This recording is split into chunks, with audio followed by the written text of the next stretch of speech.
Welcome to your Dining Dads podcast. My name's Peter Sandwich. And I'm Bobby. I'm Nick.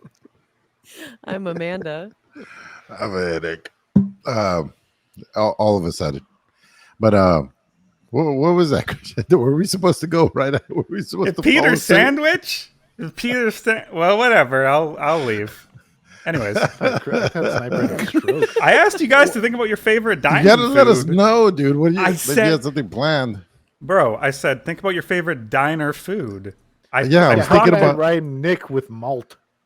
I was thinking about BLT while I was cringing at whatever you were doing. Nice. So, Emilio, you love a good BLT. I like to judge a place by their BLT. How good that is, you know? Yeah. Yeah. You know what's funny? I love BLTs. Hate tomato. So I just gotta always go BLT, no tomato, please. Why don't you just substitute it for avocado? I don't like that either. What the Not fuck? really. It's not really a T. It's more of a BL. It's a BLB. It's bread, lettuce, and bacon. Bread, lettuce, and bacon. Is anybody part of the camp that a grilled cheese is not a grilled cheese if it has anything else but cheese in it? No. Diner what kind food of camp is that? That I have a friend. He's like, if it has bacon, ham, anything in it, it's a melt. Okay, it's not a grilled cheese. It's a melt. And I'm like, get the fuck out of here, dude. It's a grilled Get a new Get friend. the fuck out of here. Yeah, who cares? It's a cheese sandwich with a bunch of goodies. DLG Con. This is a gaming podcast, by the way. Sorry about that. It's not. Oh, yeah. If you wanted dining food recommendations, not the right one. Maybe. Yeah, I guess it depends if you make food in a diner in a video game. True.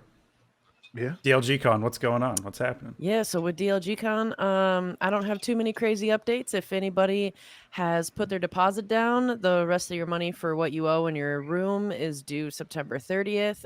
If you are interested still in going and you don't know if we've got any availability left, we do. We've got one bed that is shared with one other person. It's $600 to be in that bed, have your own bed. Or if you want to be in the center of the party where all the fun's at, there is a room that has a whole bunch of people in it. There are like queen bunk beds, and we do have one of the couches available, and that's $300. And this is for the whole weekend, the first weekend of November. There's going to be a lot of fun. It's at an awesome place. I think this is going to be the best place that we've ever stayed at. And so if you've got any questions, you can reach out to me, or you can go on to Discord and reach out to Days, myself, or there's a DLG Con channel that you can request access to get into and then see this kind of information as well. So DLG Con is happening and it's going to be amazing. It's the 5th super year. dope house, guys. Go Super just dope click through house. pictures. There's a tennis court. Yeah. Yep. And us. It's amazing. And us. Who you like to listen to anyway. The people you would never expect to play tennis. Is Nick coming? Is Nick coming to DLG Con? I'm officially not going. I'm going to say that right now. Unfortunately, I cannot go. I have family visiting that same weekend from out of country, as well as I have school, and that is final season for me. So, dang, one less long back. Lame, dude. Wow, what a lame. One less long back. But if you don't want to be lame and you want to verse Emilio at an arm wrestling contest, you definitely should be there because it's going to be great. He does it every year. It's 5th year in a row. It's got to happen. See if anybody can beat him. You could have, Nick. You could have, but you know what? You won't. If There's you no are way. a new they listener, say if anyone beats him, he'll become sober, but no one ever does. that would actually, okay.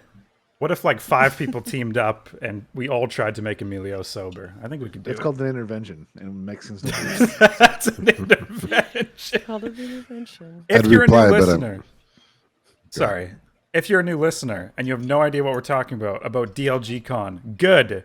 We don't want you there. Keep listening. On the radar. Games that have come to our attention. These are games that we haven't played. Bobby's up with Dark Forces Remaster. Wow! Are you excited? Of course, I'm excited. Now, this is this is a remastering of Dark Forces, not my favorite game, Dark Forces 2, Jedi Knight. A little difference there. But yeah, I was making a joke in Discord this week. Someone asked me if I had heard of this, and I said, yeah, it's been brought to my attention by about at least 6 other people in the Discord, because I talk about this franchise so much. It looks good. this is the same studio that remastered some other games. They're called Night Dive Studios. They did the System Shock and Quake 2 remaster. I remember the System Shock one. I don't think I played it. I did play the Quake 2 remaster, and it was good, and it was very... They didn't tamper with a lot. They didn't change anything. They just basically made it runnable on new systems and up the graphics a little bit, but it really felt like the same old game. There's not a whole lot of detail on this game as far as a price point or when it's going to come out. They said it's going to be popularly priced. I have no idea what that means. The article. That's a good way to put it. I like that. Yeah, I mean, the article that I had read, they had interpreted that as $20 to $30. I guess that means it's going to be affordable or in the affordable range. I can't imagine anyone paying much more for this game, especially when there are alternatives out there, which I'll talk about later. But they are going to say, or they did say that it's going to be 4K. It's going to be 120 frames a second. So I got a feeling it's just going to be like the Quake 2 one that I had played. Looking forward to that. Dark Forces 1 was an interesting game. This came out, when was it? 94, 96? I can't remember. But it was right during that phase of like Duke Nukem, like the first Quake. It was before games started to look really three-dimensional, like Dark Forces 2. So this one still seems like you're shooting like cutouts, like cardboard cutouts that are walking around. You know, if you played games in the 90s, you know what I'm talking about. Hey, Bobby, so I'm excited for the... I wasn't sure. It was a huge jump, right, from Dark Forces 2. Technically, I guess. Yeah, I think Quake 2 was the one that really broke ground with that new engine, and they did a lot of cool things with the lighting too. But pretty much after that, yeah, Dark Forces 2 and all the games that followed it, they were completely different. Everything else kind of looked like a better version of Wolfenstein or a slightly nicer version of Wolfenstein. Do you think this is just for people who have nostalgia, or do you think this is that'll stand on its own in today's market? Yeah, so I've played Dark Forces 1 once in my life, and this was probably around the mid-2000s, and it was a bit of a chore. Like it's a long game, and these old games are not very forgiving. You can run around a map and not notice there's a little switch on a wall that you have to hit because the fidelity is so low, and there's just like lots of decoration, especially in Star Wars. Like everything, there's a million control panels in a room, right? How are you supposed to know that one is the one that you're supposed to go and flip so you can get to the next part of the map? How did Luke and Han know, Bobby? Luke and Han knew somehow. Every single fucking correct switch. I think Han Solo just blasted it, right? That was his whole thing. Just shoots do you like Kyle Katarn? Like, do you feel like you and him share similar attributes? Oh man, the stories in those games, they aren't really any good, but they're kind of endearing just because I know them so well. Yeah, I do like Kyle Katarn. I think his pilot Jan Ors dies in one of them, and one of them he turns to the dark side. I think that's Outcast. He turns to the dark side and then comes back. No, not Outcast. That was the third one. I can't remember. But yeah, I don't know. The cutscenes in this one, they did remaster the cutscenes, and they look fantastic. If you watch the trailer for this, you can see them. In Dark Forces 2, they went to the live action cutscenes that are very low production quality. Like, the bad guy Jarek is just like wearing all this makeup, like he's got these dark lines painted on him, and like the set design is just not that great. It looks like a sci-fi channel original from like the early 2000s or something, or like later. 2002 Spirit Store. Yeah, it just doesn't look great. But again, like I love those. It's like Command and Conquer for me. You know, I love those cutscenes. But this one doesn't have any of that. This one actually has animated cutscenes, and they were just so pixelated and the movements were so jerky, but the ones that they're remastering look really good. So yeah, high hopes for this. We'll see. I'll play it when it comes out, man. Like I'll play through Dark Forces one more time. Cool. And I think if you find Bobby on Discord, Robert Digital, just send him a link to this, just in case he might forget. Just in case he missed it. Yeah, just in case he missed it. Wait, and this one is Yeah. about finding the Death Star plans too, right? Before the Disney story. That's the whole thing. They're you're always doing, trying right? to find the Death Star plan, right? Yeah, it's so complicated. Yeah. So many plans. You know what? I'm surprised though. Nobody brought Killing Floor 3 to my attention though. Yeah, dude. Didn't get any We thought pings or you would fucking DMs on see that. that instantly through like some algorithm, dude. Come on. When did they Like, announce it? It was like 5 days Gamescom. ago, right? At Gamescom. yeah. I didn't pay any attention to Gamescom. I'm going to be honest with you guys. So I know right now I'm looking at the list. I'm like, oh, there's a lot of stuff here I could have talked about on the radar. Maybe I'll hit it up next To week. be honest, a lot of it looks like it's fucking same shit. Yeah, I mean, welcome to gaming. Oh, Jesus, Nick. Sorry, I'm a cynic now. So, yeah. I'm a cynic now. I'm a cynic now. Jeez. God. Anyway, there's not much here, Bobby. It's just not even a release date, just a trailer. I think it's what the they're teaser trailer. the so the Zeds, which are the zombies, right? They're just mostly fleshy, like, because now it looks like they're trying to like deck them out with metal parts and stuff and like high tech them. So they're taking the Zeds and they're putting metal, or is that a thing that's always been? No, they've always been like that. Oh, so okay. the Flesh Pound is featured a lot in that trailer. He's the big guy with the thing in his chest. He's got the arm that's like a blender. What would you even call it? It's like a mace that rotates or something. On Yeah, the yeah. cylinders. That's the guy that's Yeah. in the trailer, yeah. Yeah, that's the Flesh Pound. He's in all the other, or he's in Killing Floor too. I was just kind of surprised, like first impressions, it looks very similar to Killing Floor 2. I don't know where they would go with a third one. I remember making the jump from 1 to 2, and like that was really needed because 1 was, it started out as a mod. I can't remember for what game, but it started out as a mod, and then Killing Floor 1 was kind of like the standalone version of that mod, and then 2 was like really it felt like its own game at that point.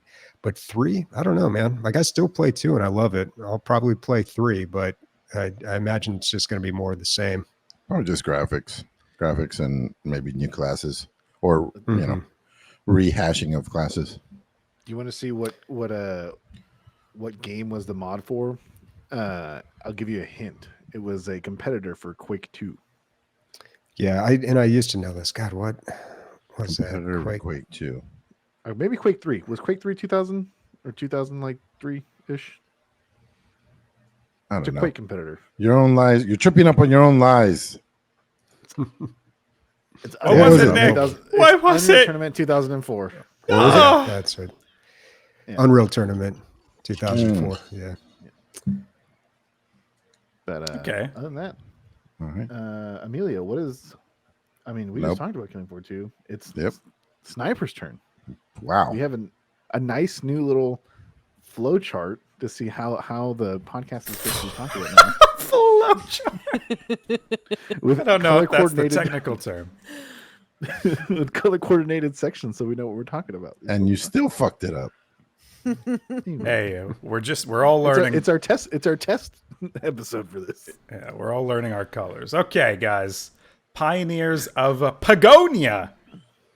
Let's get some pump in here for this. Look at this. It's beautiful. Did you guys all click on this? It looks beautiful, cartoony graphics. What? Why are you laughing? No, it's just like click on it. Follow me down this adventure, guys. Come on. Come on. It does this look way. awesome, dude. It does This look looks fun. really cute. I was looking through this and I was like, I kind of want like a chill city builder, but the not chill part, I want like production chains. Like I want to get my grapes, and then I want to get my grape stompers, and then I want to get my jam jar makers, and I just want that all to come together and get really high and play through this and just have a good time. I looked at it and I was like, this looks exactly like the Settlers. Wow. And then at the end of the trailer, it's by the same people who made the Settlers, which is an old, beloved city builder, like combat and stuff.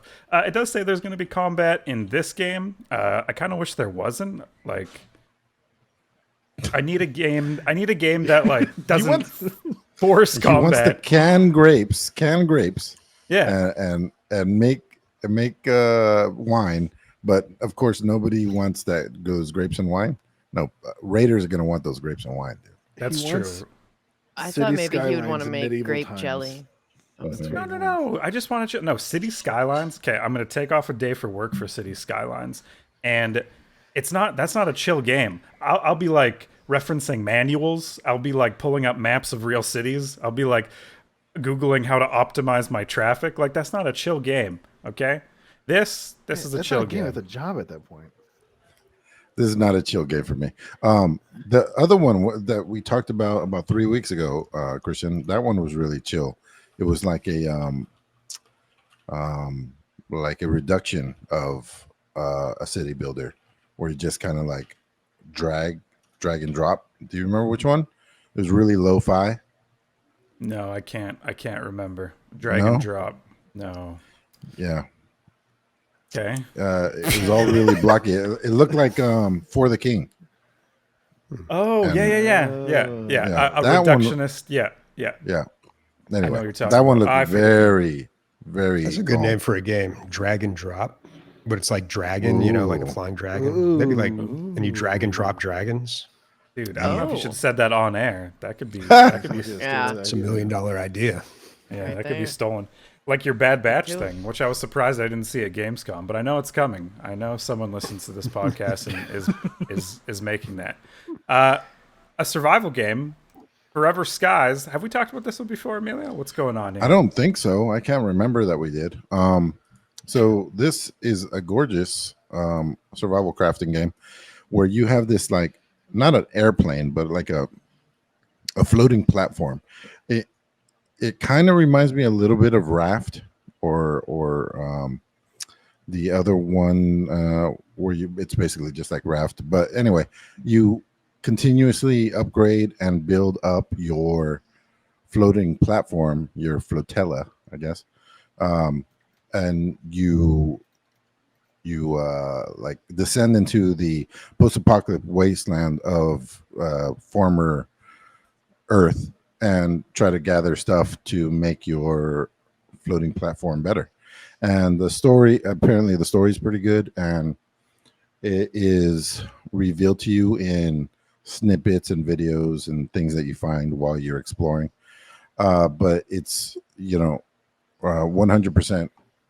customizable. You can do whatever you want with your floating platform for whatever you need to get done. It was the graphics that kind of grabbed me. Once I saw the video, the pictures don't really do it much justice. And I'm not big on survival, but something like this where I really hate running back and forth. Like quests, getting quest, go do the quest. Here's your 15 pig ears. Here, I feel like, your hub is always right above you. Maybe you fight or get away from it or whatever, and you have to get back to it. But still, at least your home base is moving with you. I feel like that's really going to cut down on running back to your base. Dude, that is an awesome. Yeah, that makes. Yeah, I complete really sense. love the idea of that. Yeah. But besides that, I probably won't play it, but I haven't played a survival crafting in a long time. But there's no trees. They all burned down in the nuclear war. Oh, So perfect. what do you go and gather then? I don't Kind of know. research? Who knows? It could be Hmm. who knows? Sky trees. Sky trees. Skytree. This game I think looks awesome. I'd be super interested in this. I mean, I'm a big sucker for survival crafting games, but like this is a cool concept of like Yeah. floating around and yeah, the post-apocalyptic stuff. I like the way the guns look and everything too. This looks That's sweet. cool. that's Forever Skies. What is the cosmic wheel of sisterhood? Yeah, so beaming up into the sky again. I guess we're heading up to the cosmos because this game is a narrative experience. It's made by Devolver Digital as the publisher, but it was developed by this group called Deconstruct Team. Interesting. I don't know. They don't seem to. Oh, they created Gods Will Be Watching and the Red Strings Club. and essays on empathy. So I don't know. I'm not too familiar with that developer, but this game's pretty cool. I played a demo of it because there's a demo of it out right now. It is normally $18. And what it is you are this exiled witch who was a fortune teller that did a bunch of tarot cards and was exiled to be on a little asteroid just floating into the abyss. And you summon this behemoth, like Lamia looking creature that's like this spooky kind of god creature that helps you build your own tarot deck to then like fight by doing tarot readings. It's really interesting. I'm It's a sold. really I'm yeah, sold. it's a really odd kind of game, but at the same time, like I found it pretty charming and pretty like interesting to play. I ended up liking it a lot more than I thought I would because it's kind of cool. Is like whenever you build a new card, you actually get to drag and drop and design the way the card looks, and then based on your answers of what this creature asks you, is kind of what gives you certain powers on your cards. And so you're trying really hard to build your own deck so that way you can regain your freedom, and trying to get back to like this cosmic witch society. But they kind of call it like a game that's similar to like Coffee Talk. And I see that. And when I first started playing it, I was like, oh, yeah, this game is just like Coffee Talk, but without all the depression. And instead, this game is darker. This game is darker than that. Wow. Oh wow! So, All right. Jeez. but I thought that was cool though. Like I liked it a lot. I'm really intrigued by this game. I got a question, Days. So you modify the aesthetic of the cards? Yeah. Does the aesthetic affect what the card does? No, but I'm kind of seeing that you want to put all of the elements because they ask you like 3 different things to build your card. It's basically like a background, a core piece, and then little accents, kind of. And so the more you have that and the stuff you add on that, it seems like it kind of connects it and adds to its power. So that's kind of interesting. But I think to me it just seems like how in Coffee Talk it wasn't necessarily a requirement but just a fun thing to like do the foam art. I think it's similar to that actually. I see. Um Yeah. so it's fun, but like it is something that you probably should just do because why not? Yeah. So but the story so far is pretty nice. I'm also a huge because man, I hate this in these kind of narrative games when like people talk and they have the weird voice, like the and the, yeah, that shit, like that shit grinds my Charlie gears. Brown Like voice. that makes me angry. This isn't That makes so you much with angry. that. Yeah, it straight up makes me pissed. I'm like, fuck Fuck this. this game. I'll No mute. voice acting. I'll mute the whole ass game and just play shit on Spotify because that shit makes me so mad. This isn't like that. This is kind of like a lot of the other ones where it's almost like beep beep beep beep beep in a way. Like it's not loud like that or high pitched, but it is like wait. it's so, yeah. You hate them. You hate the. Okay, you hate them. Yeah, this is. I But know the this beep, is beep, beep, goofy. beep, beep, beep. Okay. Yeah, got it. this is goofy. It's okay. Yeah, It's okay. It's But okay. yeah, I hate when they try to mimic it to being sound because either do voice acting or just completely omit it. And so to me, the whole like Morse code sounding shit like is omitting trying to sound like a person, Okay. because I just feel like the is just I'm not a fan of that. Can we all give our best? Meh? Like, can we all do our best? Like, Wah, wah, wah, wah, wah, wah, wah, wah, so wah. good, dude.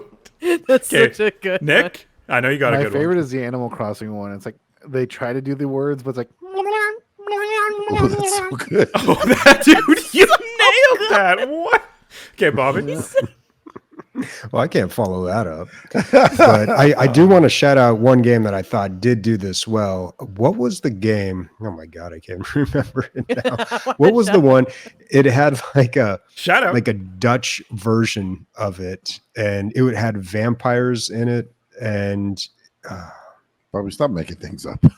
no, dude, you know what game this is. You and Chad played it. I'm gonna find out what it was, and it had the cool thing about this game is you had to press these really cool key combinations. Was it the first Magica? I think it was Magica. Magica. Yeah. Okay. Yeah. I think it was Magica.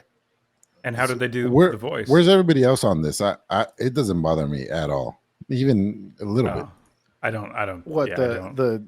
the character Charlie Brown talking? Yeah. It doesn't bother me that much. Like in fucking days. When It it's bad, it's pisses me bad. When it's off. good, it's good. It's like you, dude. You with the anime. Oh, dude.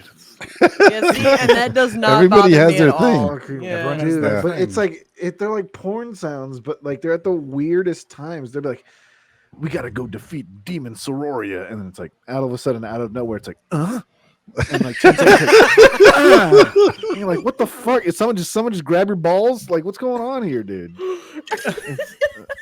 It's so bad. It's It's so like when you bad. long Dude, rest. anime is fucking blowing up, man. I'm noticing that, like, There's I a mean, lot of it's always good been ones. popular, but every kid that I know is watching anime now.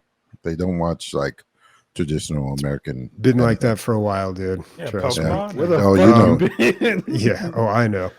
Yeah, it is Magica, and I put a link in chat there if anyone wants to check it out. But yeah, that's definitely the game that had the goofy sound in it, and it was like a Dutch or Scandinavian type of voice that they were doing, and they did have like some real words mixed in here and there. But Bobby, I it want to was, hear it uh, from you. I want to hear it from the brain.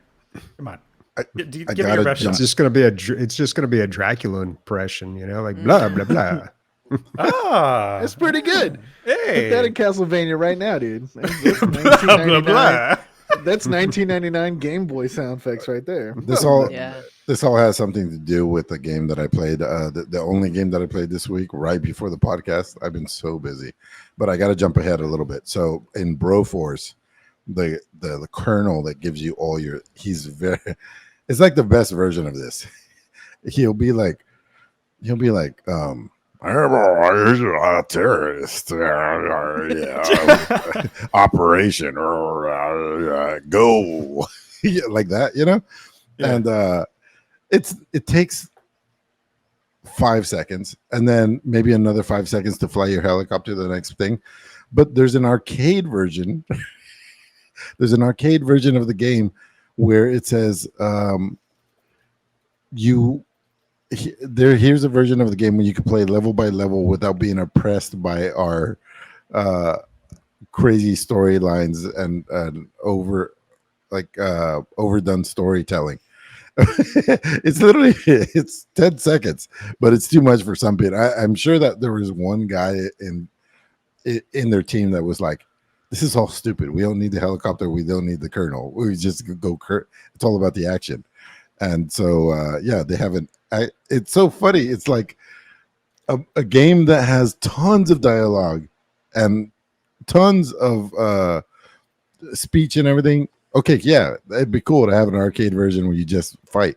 But no, this one has so little, and you could cut it out. It's so weird. But whatever. Some looks people cool. just want a BroForce. Days, this is $18. That seems like a Yeah. good deal. Do you think so? It's $18. I'm very conflicted about it. It's got 94% very positive reviews. So it seems like the Cosmic Wheel Sisterhood is doing pretty decent and looks to be pretty good. I mean, it's new. August 16th is when it came out. So, it hasn't been out too long, but I am intrigued. I'm going to be putting this on my wish list. I'm going to be watching it. I think if it goes on a deeper sale, I'll get it. If it's on Game Pass, I'm definitely going to get it. But I was pleasantly surprised by this. I was like, I really am enjoying playing this. And the demo allows you to play it for quite a bit because the first lesson that the behemoth that you summon like teaches you is he kind of like takes you back to the basics of like the four tenets or the four elements, whatever: earth, water, fire, air, and they go through all of that, and like you get a card at the end of it to build your deck and fight with at the end of each one. And so it's kind of neat. I don't know. I like it. I like the whole like I love the fact that like you're just living in this 2-story townhome on an asteroid. It's like very never-ending story vibes. I kind of like it. I want to Yeah. play this too. Yeah, it's interesting. I feel like you would like it. I feel like anybody that enjoyed Coffee Talk would actually really love this because I saw a lot of the kind of the similar feeling of just like a pretty decent, interesting story, But I do think that this is better than Coffee Talk in ways, just because it has more story elements instead of like just listening to the gossip of the town. You know what I mean? Which is what I felt like Coffee Talk was. This is more of like you have a vengeance, or I don't know, you kind of determine your fate as a witch. But so far I've been pretty impressed with the story and like kind of how they do it so far. I'm watching the So stream and I saw somebody like craft a card, and I was like, oh, that's awesome. Like what they put together. And it wasn't, you can tell that like the game gives you pieces that are going to go for a certain look, but you can totally just run with it and do whatever you want with it. I thought that was really cool, actually. yeah, there's a lot of creativity in here, especially in just like I said, the designing a card part is actually pretty fun. I've really enjoyed that. And so I don't know. Normally, I'm not the biggest fan of card games besides Magic, but you know, unless we're talking about the magic of the Cosmic Wheel Sisterhood, but because I do like this. This is cool. I'd like to revisit. I'd like to play it, and I'm like I said, I'm gonna keep watching it. Hopefully, with like the winter sale or sale coming up, that this is on it, because then I will get it. I like this a lot. But I mean, it's a little spoopy, it seems, but nowhere near as spoopy as I'm sure Alan Wake 2 will be. So, Nick, you want to tell us a little bit about that? Because I remember Alan Wake 1 back in the day, and I got a little too scared to play that. We saw more Alan Wake at Gamescom this week. So we saw Alan Wake 2. But we saw more Gamescom. Gamescom. Sorry. Gamescom. Gamescom. Sorry. Okay. So we ended up seeing more of the game as far as like a theatrical trailer and a little bit of gameplay. Some details got announced regarding the game and like who you're playing. You get to play as Alan Wake, of course, because the game's named after him. As well as a new character named Saga Anderson. She's an FBI agent who's like kind of tracking Alan Wake. So Alan is a writer, and Alan Wake is really a horror game, and the original one was based off of like emotions and like supernatural horror, but the way that you fought enemies is that you had to illuminate them with like a flashlight and any other sources of light, and then you could damage them. If they weren't illuminated, you couldn't damage them. In this game, it seems like there's a similar premise, but there might be other like ways to fight them as well. It's going to be released October 27th. As far as like how the story's going to work out, apparently the new character Saga Anderson is going to be following Alan Wake, and her whole like reality and her like mindset is going to be changed by his writings and picking up his writings and like following him along, and like everything that he's going to be writing and like telling the story about is going to be like changing her mind about how the world works and like impacting her worldview.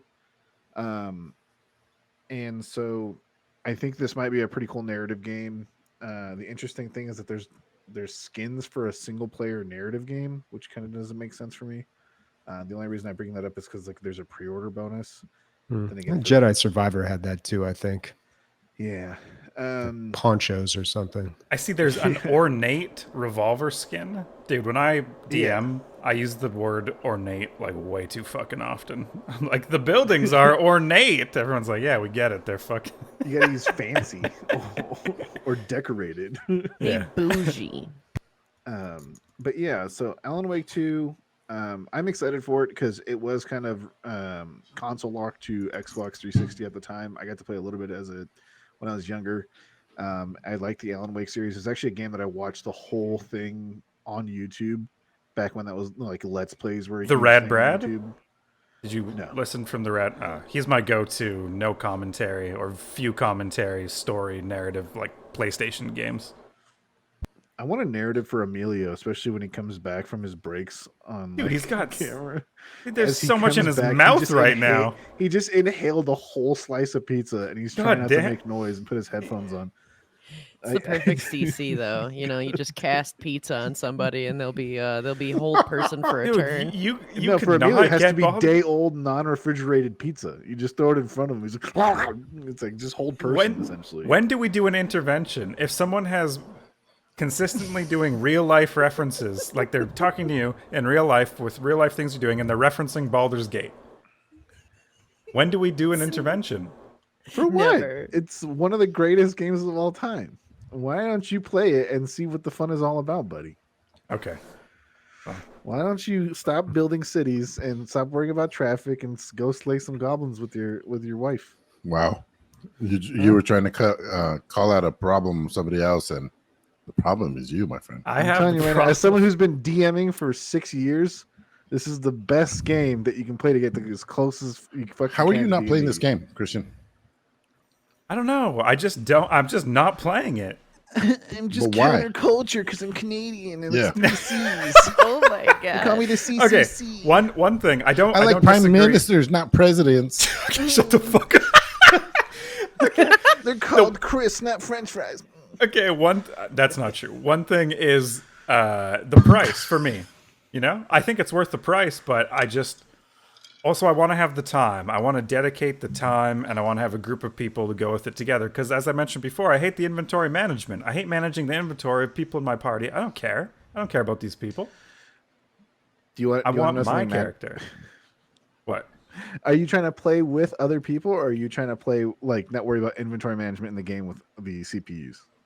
No, I want to play with other people because I don't want to manage Okay, the one of the most inventories of all the antisocial characters. people we know, who's also on this podcast, plays every Friday with a bunch of strangers that he's barely met.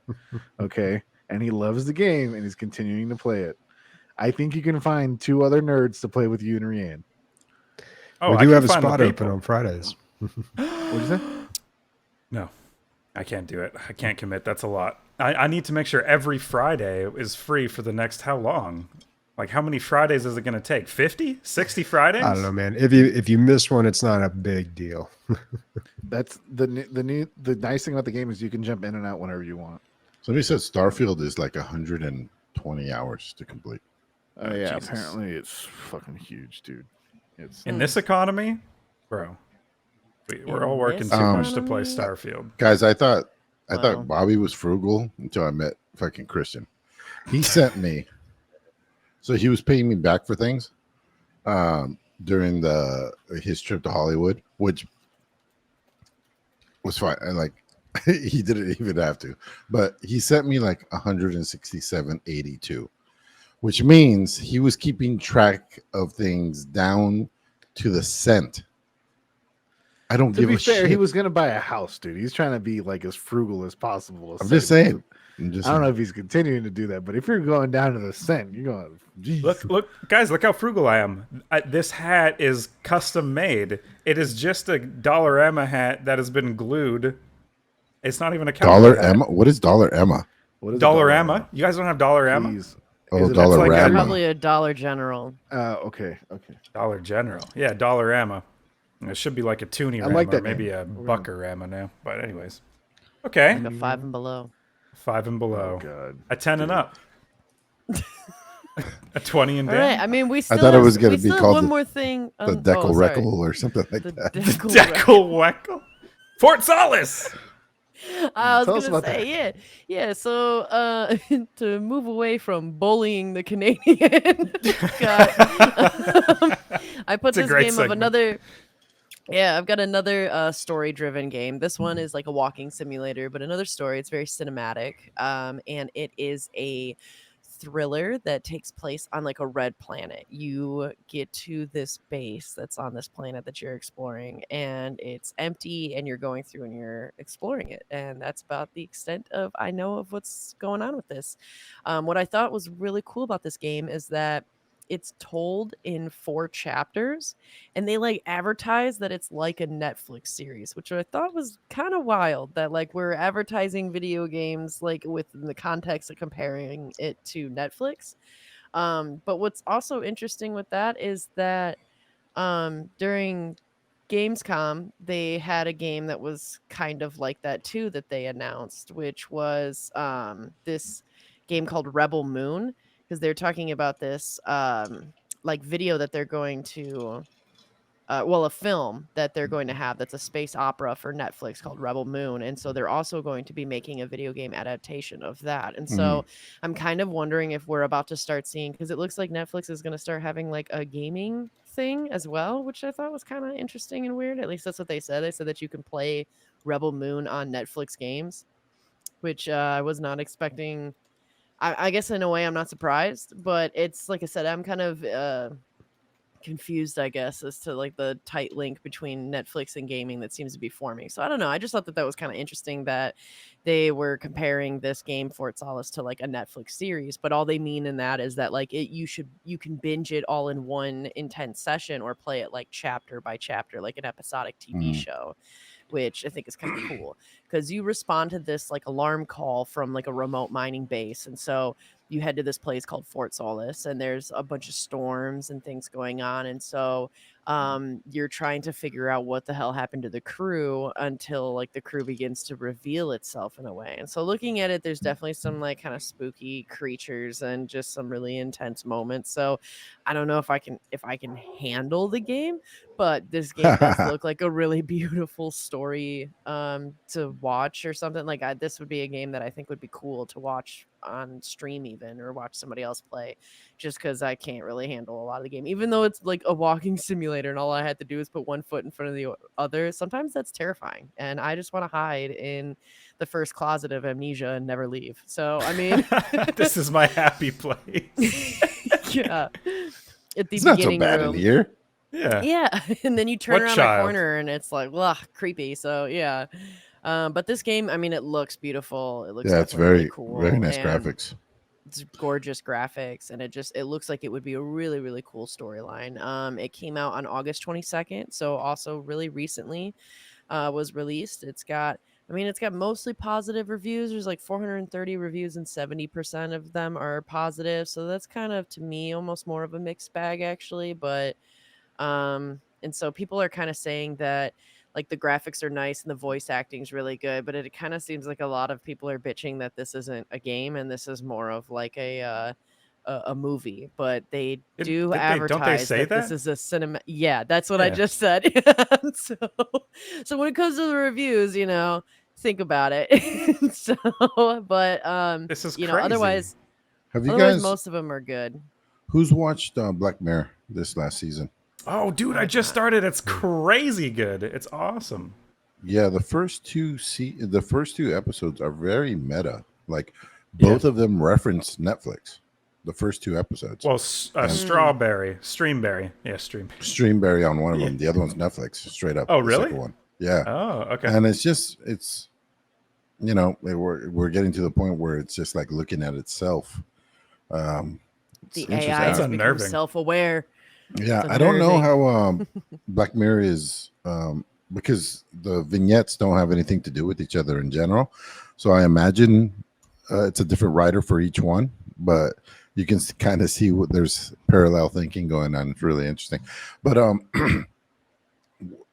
just like Game Pass has dropped the ball on like really letting everybody know what it is, and some PC gamers out there and don't even know what Game Pass is. It's crazy just because they haven't marketed it right. Same thing. I feel the same way with Netflix. So if you have a Netflix subscription, there are games on your phone that you can get with that subscription without any other, but nobody knows about it. It's all just a secret. It's weird. So, but it is out play there. Immortality. Yeah. I feel like What? do they try to stick to games that have some sort of like cinematic, like Fort Solis would have been perfect, probably. I'm just guessing. I haven't played it, but That's why I brought it Yeah. up, Christian.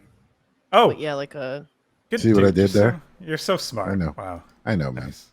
Hey, thanks for the 187.36, dude. It was fucking great. Thank you. Thanks. That's not even the full amount. would you say but that was a really great highlight of the trip, So it sounds like What's that? Oh, paying the 186 to a T. Was that a highlight for you, Emilio, of him visiting? I didn't even know it was in there. I just He messaged the me. He's reason like, I'm why are you sending me money? Yeah, Yeah. That's all right. Well, I think we can I owe move on Emilio to a lot highlights. more. Oh, yeah. Yeah. fame. Yeah. Fame, fortune. He's a Love, mean cuddler. affection. Yeah, all Yeah. that stuff. Yeah. Yeah, I get Oh, a yeah. lot of love and affection from Emilio. A lot. it's true. A lot. Yikes. So moving on to highlights. These are games that we have been playing. Yike Master, Bobby, you want to tell us a bit about Force Engine? What's that like? The Force engine is not a game. This is actually a source port for Dark Forces. So when they had talked about or when I read about the remaster coming up, I started looking into any sort of remasters or anything out there that had been made for the game already. And it turns out there was one, and it's very good. The Force engine is not the game itself. So you still have to actually own the game Dark Forces, whether it be on GOG or the actual CD, or if it's on Steam. But you actually need a legit copy of the game. And then this Force engine installs on top of that and adds a whole bunch of stuff to it. Now, obviously, it makes the graphics better. There's widescreen support. It's 4K, a decent screen rate, but it also gives you other really nice things that are lacking in a game from the mid '90s. Like you can save your games, quick save, quick load, a lot easier. You can adjust them. A big problem with a lot of these games.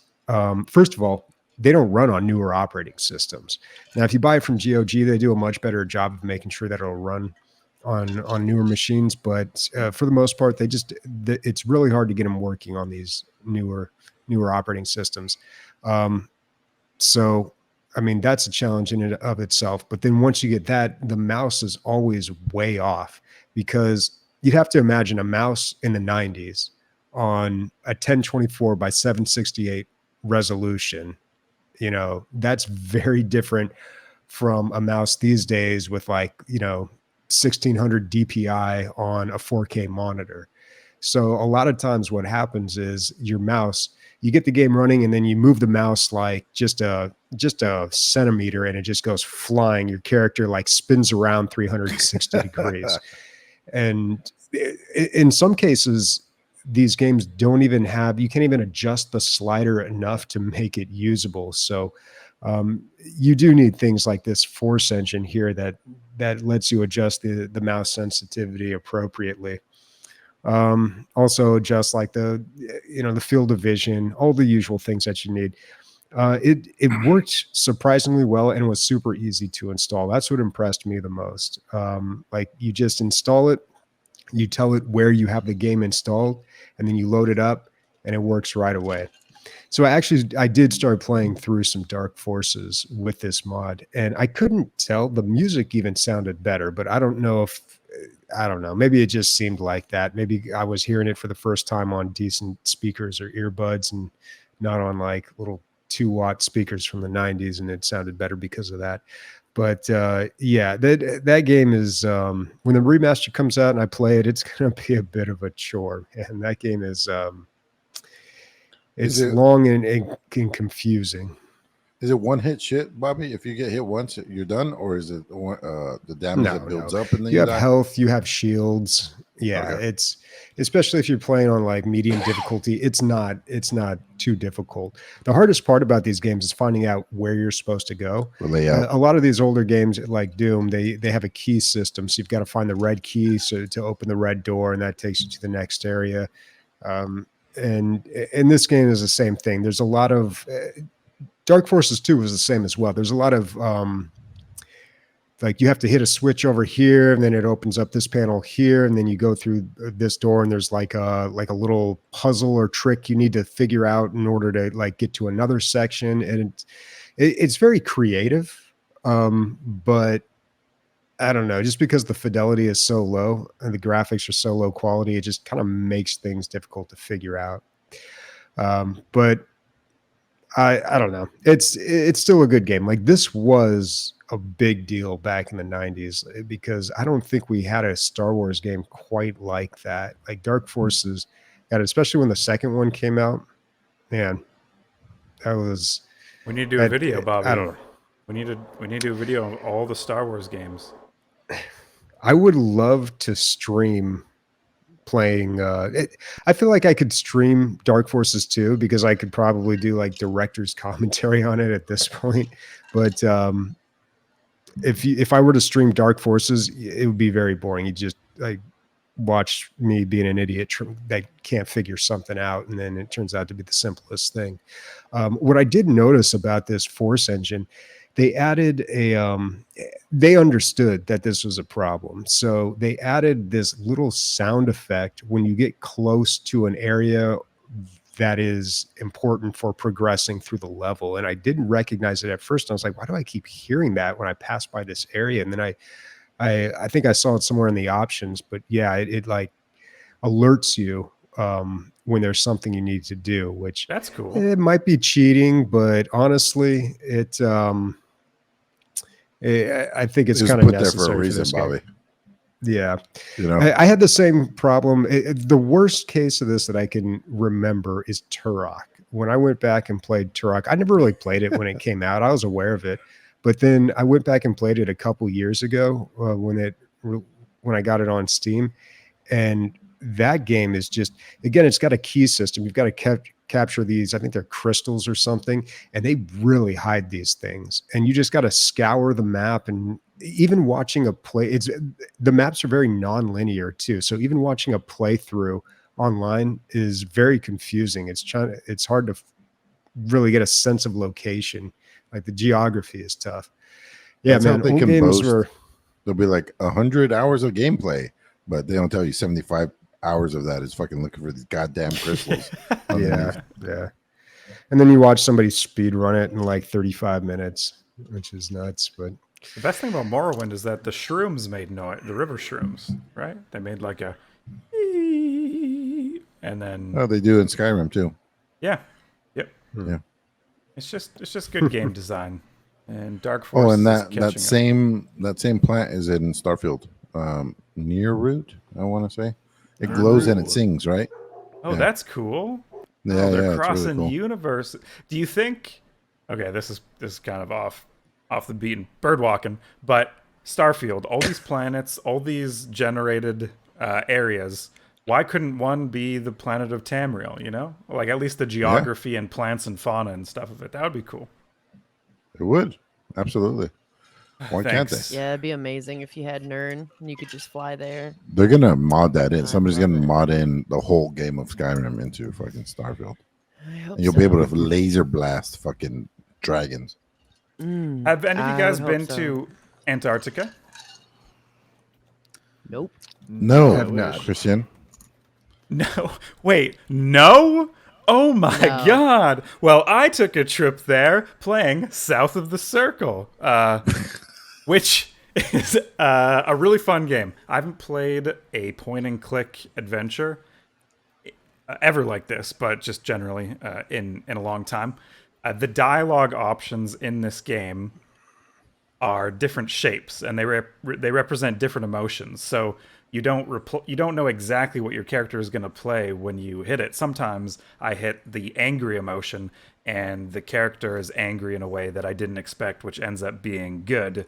And sometimes I hit the straightforward button, straightforward shape, and it ends up worsening my situation, and I couldn't have really predicted that. So it's kind of cool. It keeps you on your toes.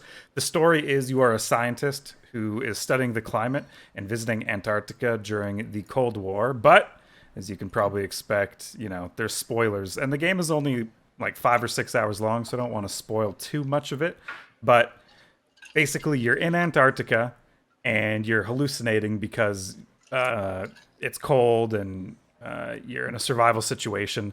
And so you're doing flashbacks that kind of mirror what you're doing in Antarctica in the life you used to have in Britain when you were researching this climate. And it revolves around a relationship, and it's all very touching. The art is like screen printed, I don't know, like old Soviet ad design. I don't know if this makes any sense. Propaganda. But yeah, it's like cut out paper clippings that are together. It's Hard cool. to explain. Yeah, it looks good. It looks awesome. It's unique, and I think the biggest thing, I'm not familiar with the developer, but the publisher is 11-bit, Frostpunk, and Children of Morta, and a bunch of other stuff.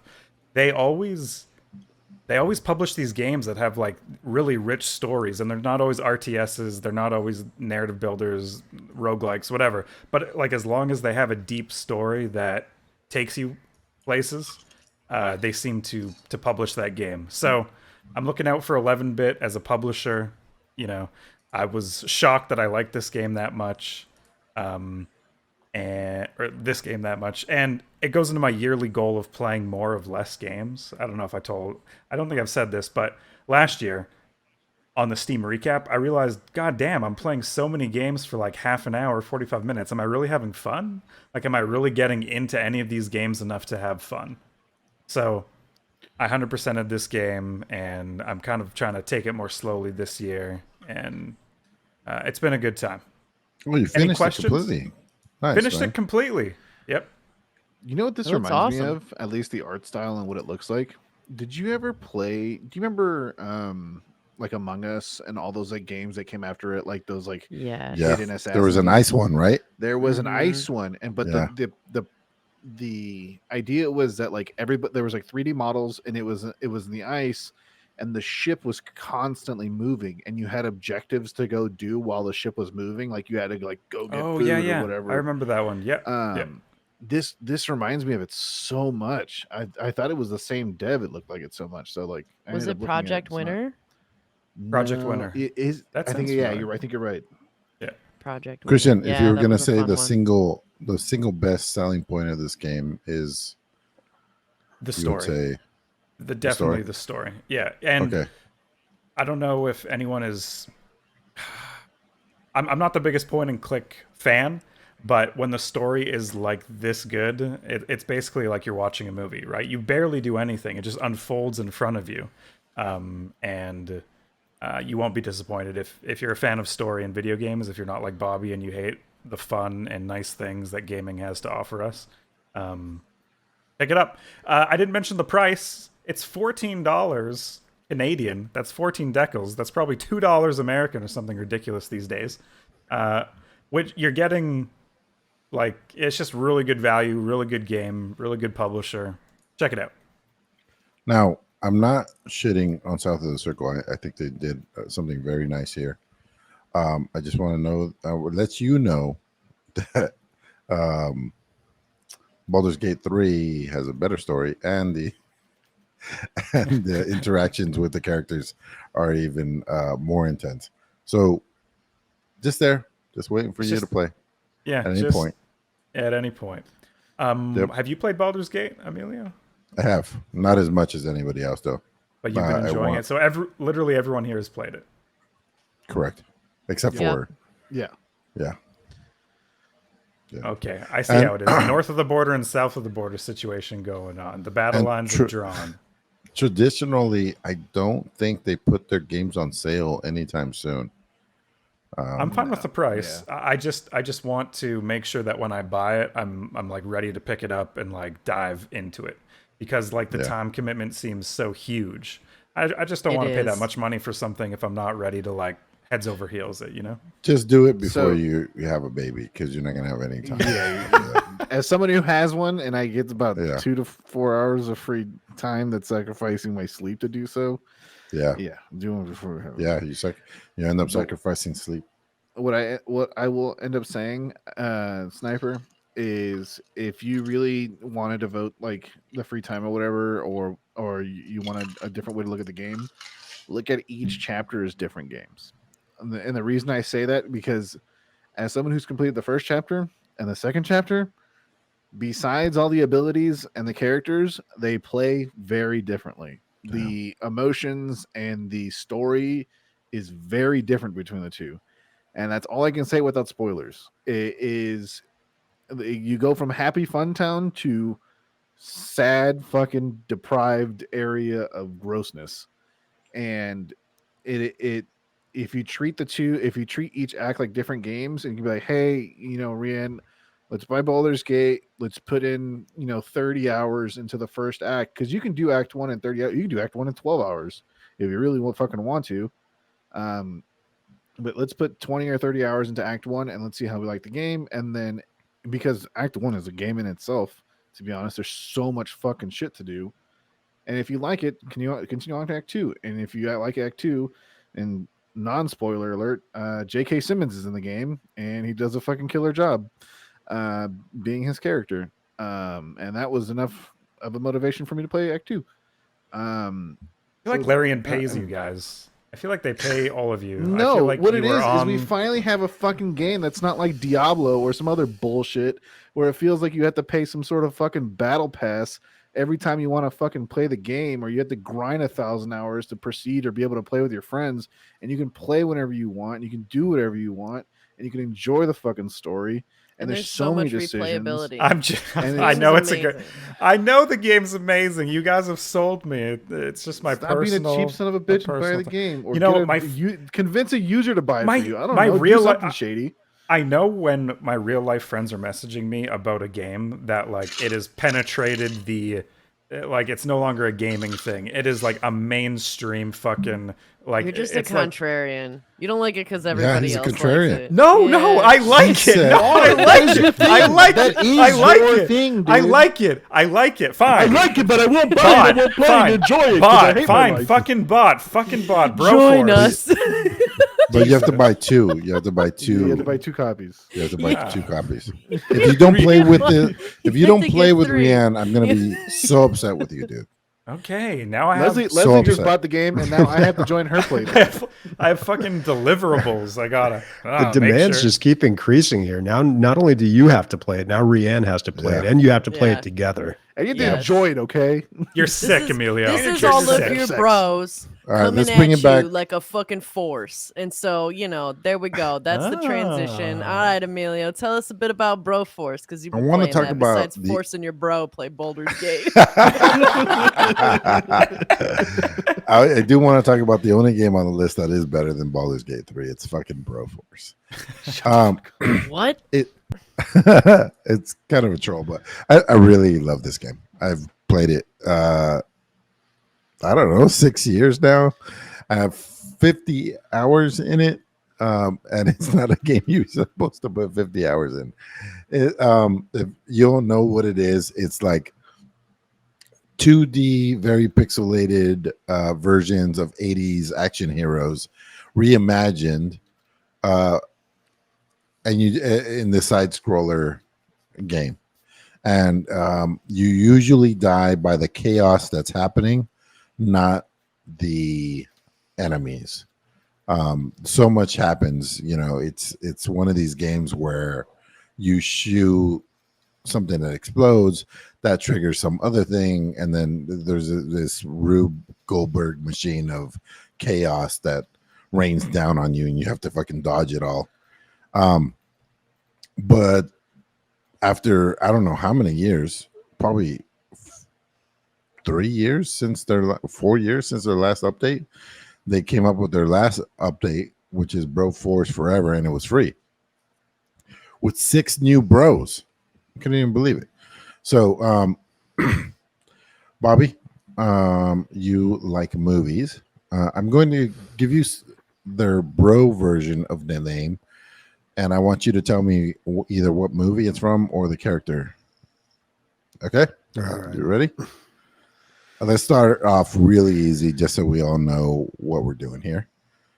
RoboCop, obviously, is RoboCop. Yeah, that's what they do. They put bro in every name. Oh, Yeah. oh, So that's a tough one. Snake Broskin. Snake Plissken. There you go. Very nice. Brodell Walker. Rodell Walker. I don't know. Is that like Walker, Texas Ranger or something? I don't know Yes, who that is. very nice. Yeah. Let's see. We have Dirty Brory. That's a stretch. Yeah, Old-timey dirty. Yeah, this is a lot of our stretch. Indiana Brones, so easy. Ash Broliums. Ash Williams from The Evil Dead. Okay, we're gonna have to get harder here. Brochetti. Machete. Okay, I'm gonna go really hard here. Not Mr. and the Bro, that's too easy. The Broketeer, too easy. Actually, the Broketeer. What is that? The Rocketeer. All right. The brain is Cherry Brolin. No way you get it. Cherry Brolin. Okay, bro. No, I don't know that one.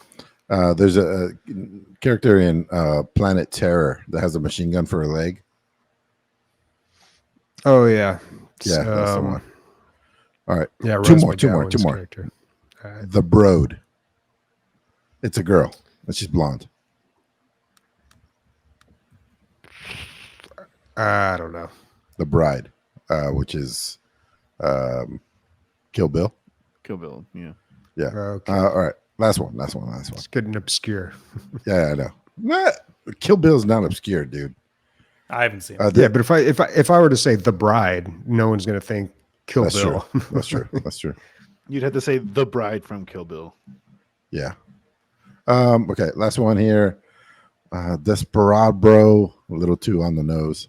Okay. Brophy. Brophy. Brophy. Brophy. Brophy. I don't know. It's Buffy the Vampire Slayer. Oh. Oh, okay. If I saw that written, I probably would have got. Yeah, got I that. don't know. I pronounce it perfectly. Demolition Bro. Okay, never mind. It's super fun, guys. I love this game. And it's one of these games where the more people you add, they don't have to add more enemies because the likelihood of you killing each other is much, much higher than the enemies killing you. Like there's just random explosions going off all the time. Love this game. Exactly. Bromilio. Brobby. Yeah. Chris the Bro. Chris the Bro. A man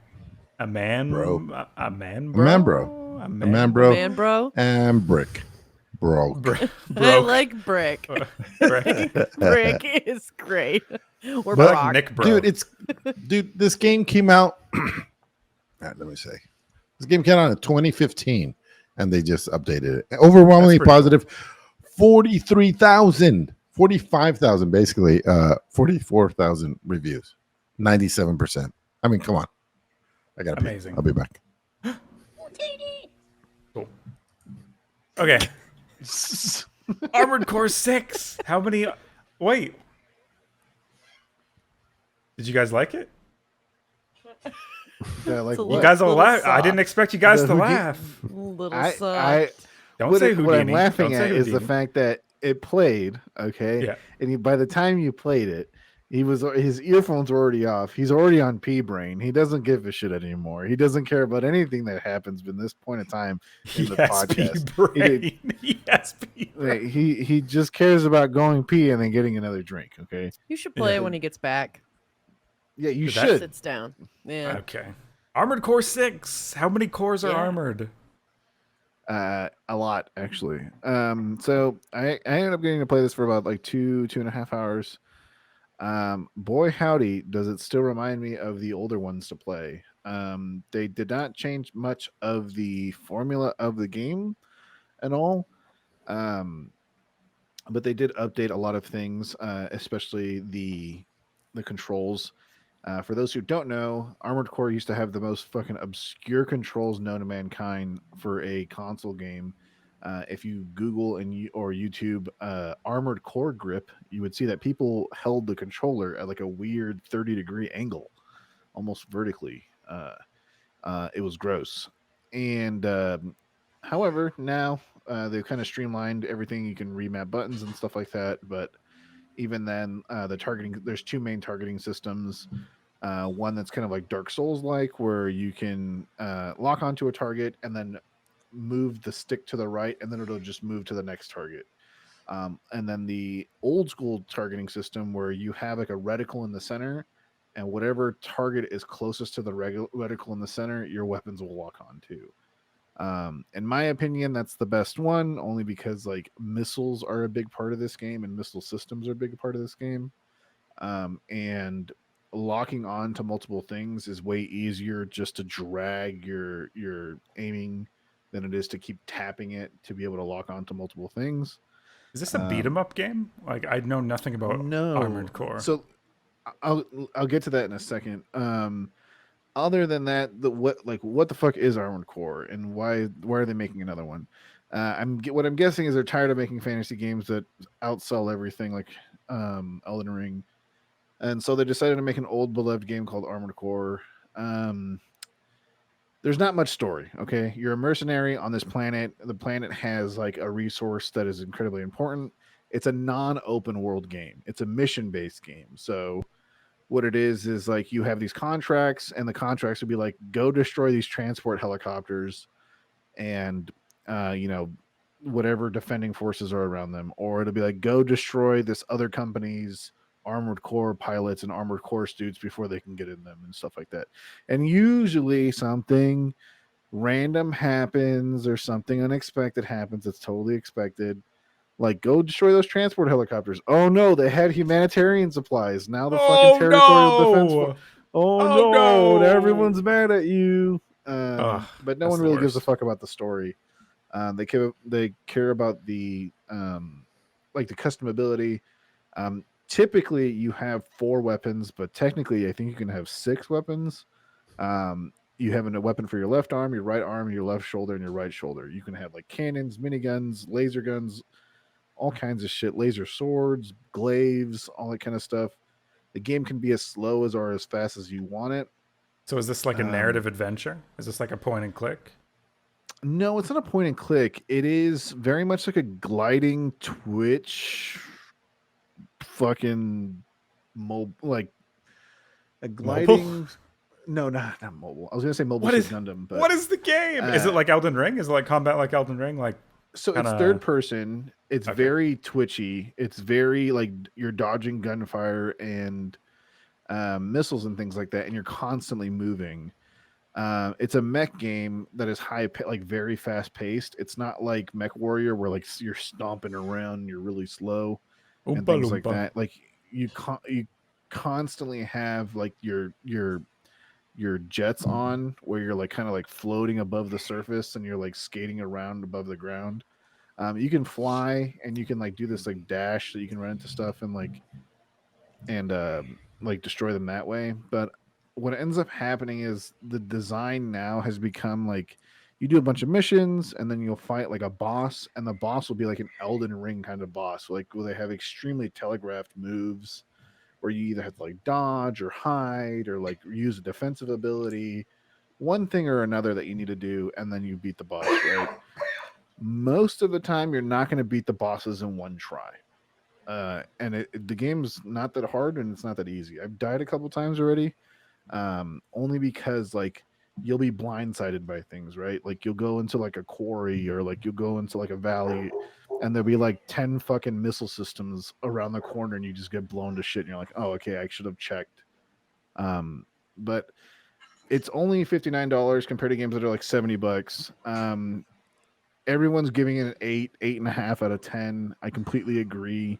I have nostalgia goggles on it, so I'd give it like a 9 out of 10. But I agree with an 8.5. I would say pick this game up on a sale when it's like 30 or 40% off. Apparently it's about 20 to 40 hours long, depending on if you're trying to get all the parts. And PvP is like, fuck, it's another dimension, dude. You think fighting game people are try hard at PvP? Imagine people that get to customize every part of a robot and then they fight in arenas. That sounds fun. The way you're describing it sounds like it's not fun. You're like, 8 out of 10.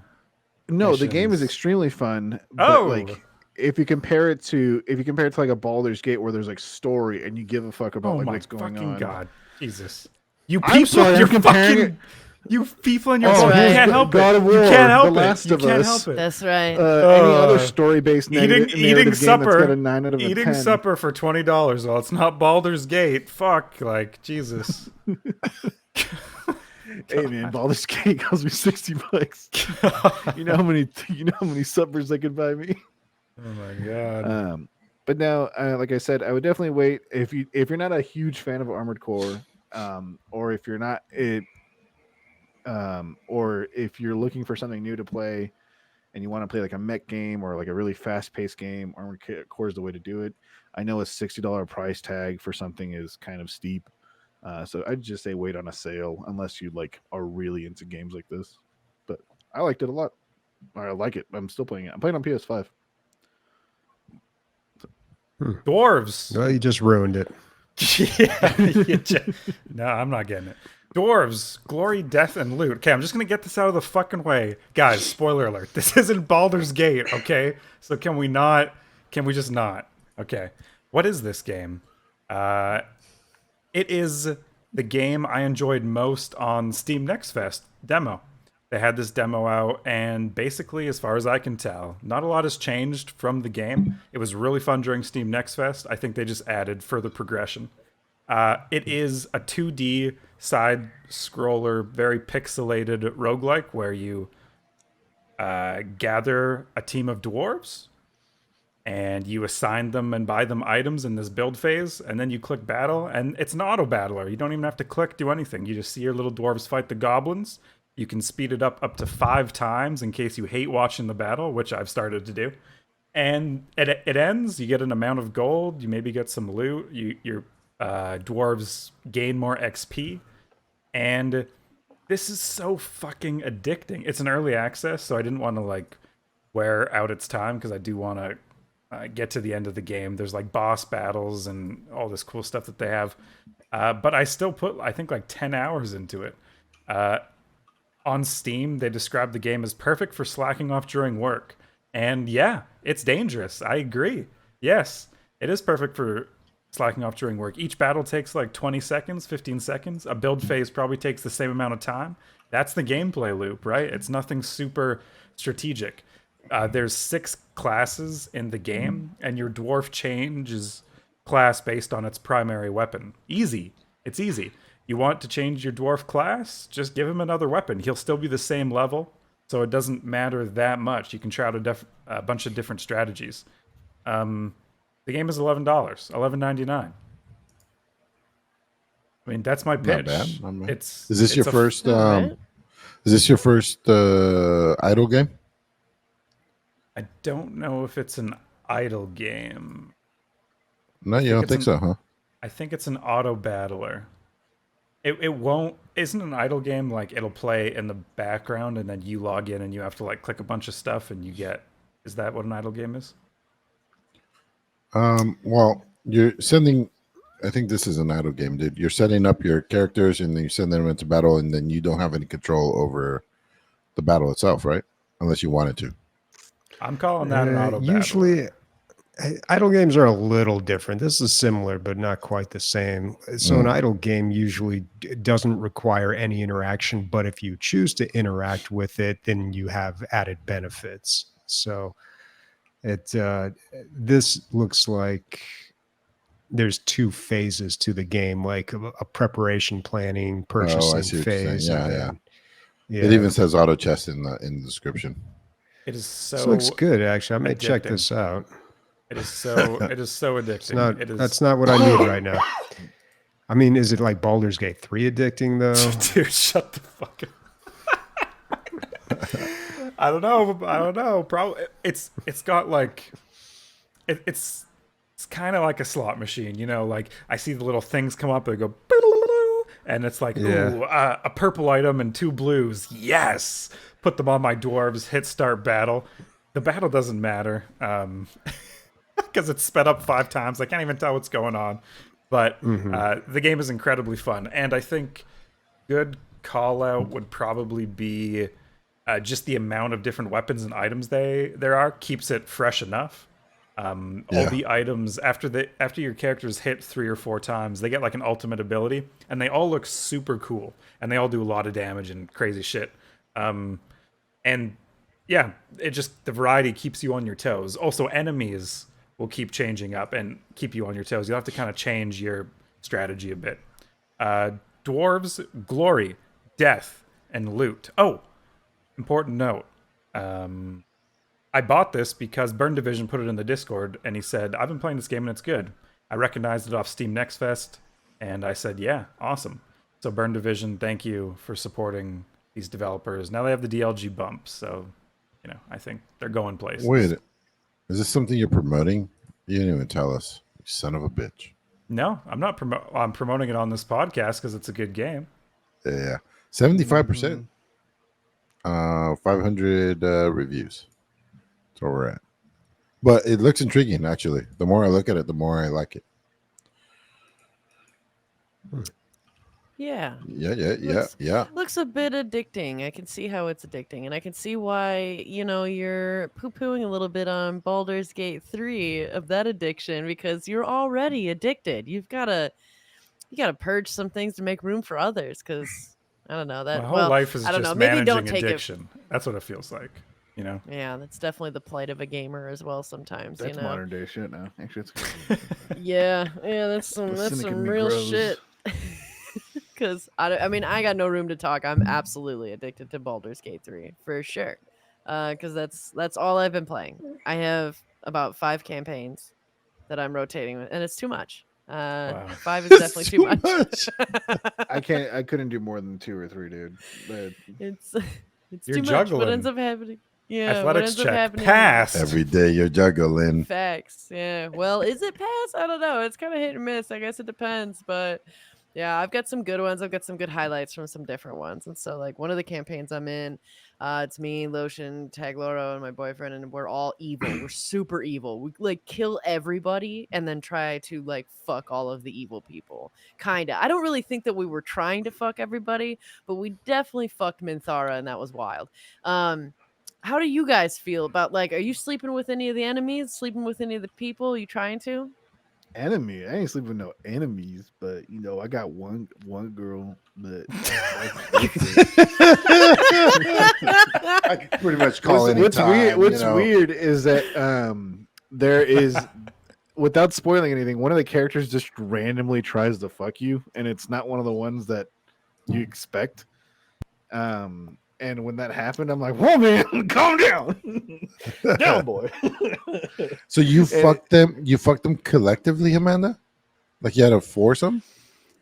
So it was really surprising. I don't think we were planning on it at all. It was kind of like one of the evil chicks was really excited at our power and was like, I'm gonna show you guys how much I appreciate you tonight. It wasn't all 4, it was one person. But we all watched, so that's You guys are sick. You're sick. Baldur's Gate. Sick. so Pornography.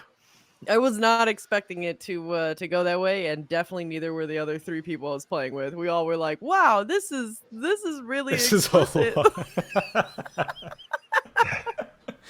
And what's pretty funny too is like my character in that playthrough, I have like a male warlock who looks like he's straight up out of like a Christian metal band, which is really funny. He's naked at camp all the time. He's always naked, and so any cutscenes that happen, it's hilarious. It's just like it's just some emo looking dude with all this eye makeup and a huge long like Viking beard, just dick and balls You were gonna out. say And then, cock. yeah, well, the big old cock and balls like walking around just naked, and then we've got a little redheaded dwarf, and we've got like a tiefling, and I'm fucking blanking on what Tag's character is, but like either way, nobody is an emo dude with his dick out in every cutscene, so it's pretty fun. It's a good playthrough, and it's really interesting being like super evil and leaning into everything as well. Yeah. Like, have you guys been leaning into the illithid and like the mind flayer shit? So here, Hmm. without, I don't want to spoil anything because it's annoying to spoil shit for people. I am. Sorry. See, he didn't hear it. He didn't hear it. I'm an Oathbreaker paladin, right?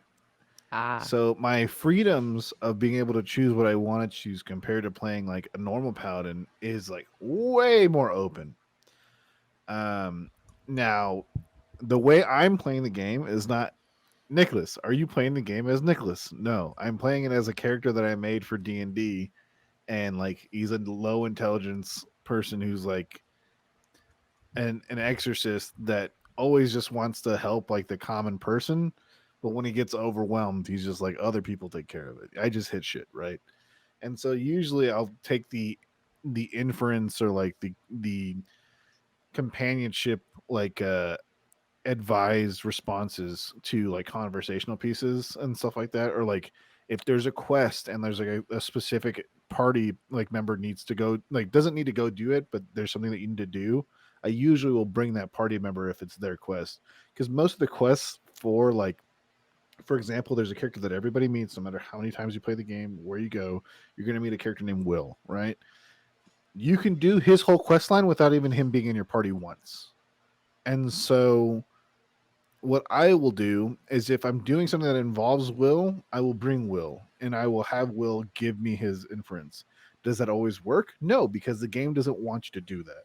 So sometimes your characters will even give advice on other characters' problems, right? Gale might be like, well, Will's problem fucking sucks, but maybe he shouldn't have made a fucking deal with the devil, right? And so literally. But the thing is, so like that's the way I'm playing the game. I'm RPing as the character that I played. So no, I haven't super leaned into the fucking evil shit. Yeah, that's fair. I have another playthrough where I really like do the role playing with that and not be evil. The other like campaign that I'm in with Tag and Lotion, because we have two of them, and we're definitely a lot nicer. Like Tag is a paladin and does not want to be fallen, so we're doing everything really good. There's a campaign I'm playing where my boyfriend and I are also being really good. We just killed everybody in the goblin camp, which was very hard, at least to me, because that was one of the things I wanted to talk about too. Was like the amount. Maybe I'm bad, but the amount of relogging and reloading saves is very high in this game. But at least for me, I don't know. There's one playthrough I have, one campaign where we're not changing anything. Like all the decisions you make are what you stick with. But then unless you die, and we're now starting to get to the point where we're dying. So that feels like reloading until we get our strategy figured out. But then again, like when I'm playing with the four evil baddies, or the Tag and Lotion, they call that the baddie run. But yeah, like or when I'm playing the good guys with Tag and Lotion, like I don't really think we die that much. So maybe it's just the design of like the players. But I don't know. Have you guys run into that? Like, do you guys die a lot? Do you end up reloading, or you one save Dave and you do pretty great all the way through? I got a question. Yeah. What if a character dies and you continue to play? You can do that, but the game. So I had one of those moments in Act 2, but the game is like, "Hey, idiot, you may want to revive this person. Okay, like don't forget, but you can continue if you want, but don't forget this person's still dead. You can revive them." It very much like is like, "Hey, go revive that person." Now there are moments where characters die where you cannot revive them, and I learned that the hard way. So hey, you live and you learn. One of our playthroughs, I'm pretty sure Will got eviscerated, like exploded. Like I can't revive him. He gone. Like not Will. He's done. Amanda, I want to hear the hear. devil. He's gone. I want to hear your best playthrough, and then I want to hear your worst. Like I want you to rank your best and worst playthroughs. Oh, and boy. On your worst one, I really want you to drive down why it's the worst, like why you think it's the worst. That's going to be calling out people direct. You mean like campaigns? Yeah, some drama. All right. Well, in a way that's kind of easy. Like the worst one is my solo play because I've signed up for too many people, and so like my solo play just kind of gets shit on. That one's definitely the worst. I'm not very far in it. I think the best one is to me like a toss up between the one I have where my boyfriend and I, where he is like a shadow monk and I am like this dragonborn just barbarian fighter. But I do think that my favorite playthrough really is the 4 baddies because it's hilarious and it's easy. Like none of us need to sit there and be like, well, we would do this. We're like, no, we're going to fucking kill him, right? Yeah, we're going to fucking kill him. There's no question. We're assholes. So like we just roll through being dicks and it's great. And so I just love it. Like we pretty much murder everything. Yeah. So here's the thing. A lot of people go, oh, that's easy. Just be evil, right? But as the game progresses, there's different flavors of evil, and it's the best fucking part. As like, And you Well- see that, and you get to choose what evil teams you want to be a part of. Well, but that's part of why I love that playthrough is because I wasn't like I was expecting it to be more like this or that instead of it being such a spectrum of evil. Like I don't really know too many games that dive into a story like that with so many different degrees of the route that you could go. And so even now, like doing the baddies, it's like, sure, it's kind of easy that we all are assuming and all know that we're evil, but like there are How evil different are we? how evil exactly, and like how Jeez. does the story change with this? You know what I mean? It- So like to me, I really love that playthrough. It's my favorite is the evil baddies, but then probably the couples campaign is my number 2 because that one's been really fun. You can Is that, so that's the lowest rank? That's the highest rank. Highest ranks, yeah. The lowest rank is my solo play because I never get to play it. That in I had another one where I was a bard, and I haven't really played that one that much because I mean the people I was playing with, like it's just I don't know, it's not meshing as well. Like it's just not as good. You're just not feeling it. You're not feeling it. I don't know. Part of it could be that I just didn't really crack the bard that well either because I just don't really like playing it as much, but I'm surprisingly really enjoying playing the barbarian fighter. And normally I don't play tanky melee kind of characters. And so it's been really fun playing her. And her and my boyfriend in the morality, we kind of line somewhere a little bit more in the middle, actually. So like we've talked out like every option and kind of decided together of like what we want to do. And we are lining somewhere more of a neutral spot where we're selecting some things where a little bit asshole-ish maybe, but ultimately like trying to do kind of the good thing as well. It just kind of depends on the situation. Rude, but not a dick. Yeah. Bobby, tell me about Baldur's Gate. So I'm continuing to play. You know, one thing that I miss is the crafting. It seems like there's not a lot or any crafting in this game, at least not that I've discovered yet, and that was a big part of Divinity. But also, there could just be things that I'm not aware of, ways you can use these items that you pick up. I feel like rope was a really valuable item in the other games, and I haven't figured out what to do with it yet in this game. But I don't know. I've still got a lot to learn.